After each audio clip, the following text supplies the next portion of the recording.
Good morning on this early Friday, September 2nd, 2011. This is a special brief update on Tropical Depression 13.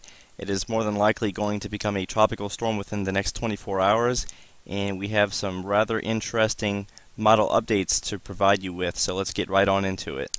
First off, this is the latest update from the Hurricane Center as of the 1 a.m. Intermediate Advisory. Maximum sustained winds are still 35 miles per hour.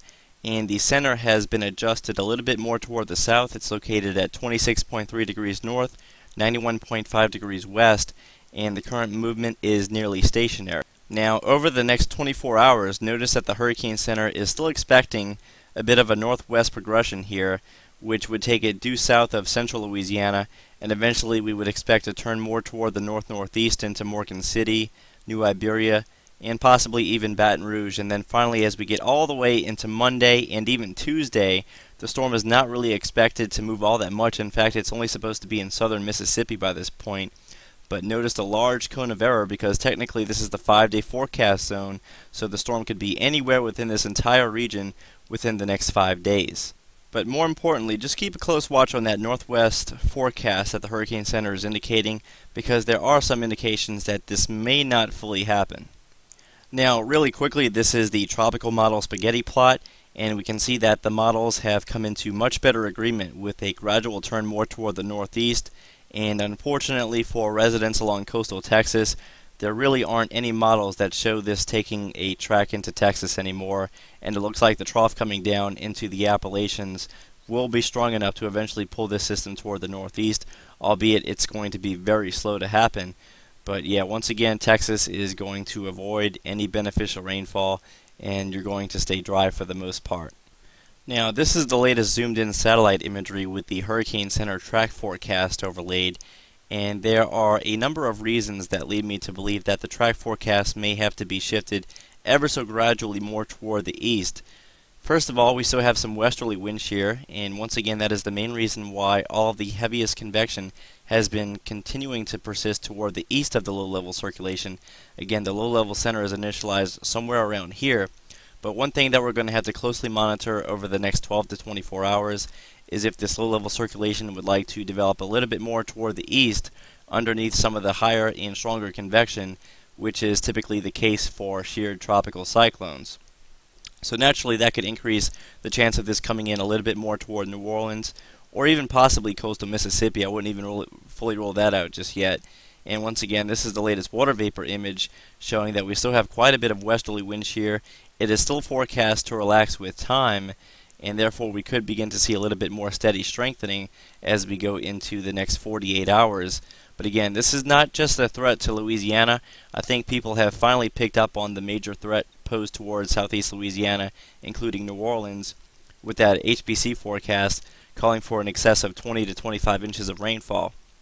However, I really think that interest in southern Mississippi, southern Alabama, and even the extreme western half of the Florida Panhandle should be just as much on guard with relation to that flood threat, because once again it looks like this system could begin to move a little bit to the east of that forecast track, and even if it doesn't, there are several models that are in agreement with the official forecast track by taking this a bit toward the northwest within the first 24 to 36 hours, but even those models begin to show this shifting more toward the northeast and eventually making it directly over New Orleans before spreading into southern Mississippi and southern Alabama anyway. So once again, that main flood threat is not confined to just lower Louisiana. It could easily expand more toward the northeast into Mississippi and Alabama.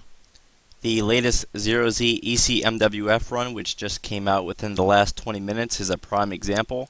This is our developing tropical cyclone to the south of Louisiana at the current time. As we go into 24 hours, it's in fairly good agreement with the official Hurricane Center forecast track. If anything, it is a bit more toward the west. It almost seems to show a west to west-northwest motion over the first 24 hours. But by 48 hours, we begin to see more of a turn toward the northeast.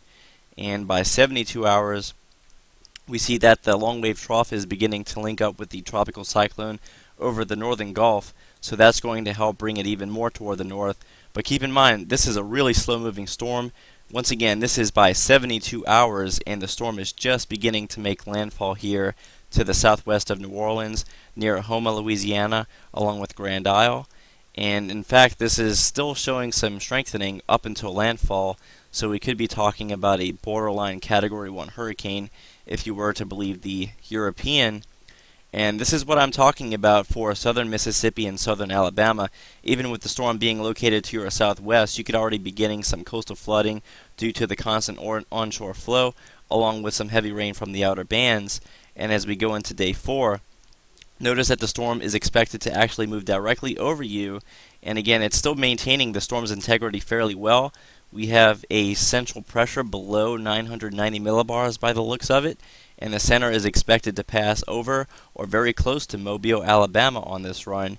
And then as we go into day 5, the storm is continuing to move northeast through Alabama, and then eventually it's going to just fall apart over the Tennessee Valley. In other news, you may have noticed that Hurricane Katia is now forecast by this model to come a lot more westward over the next 6 to 7 days.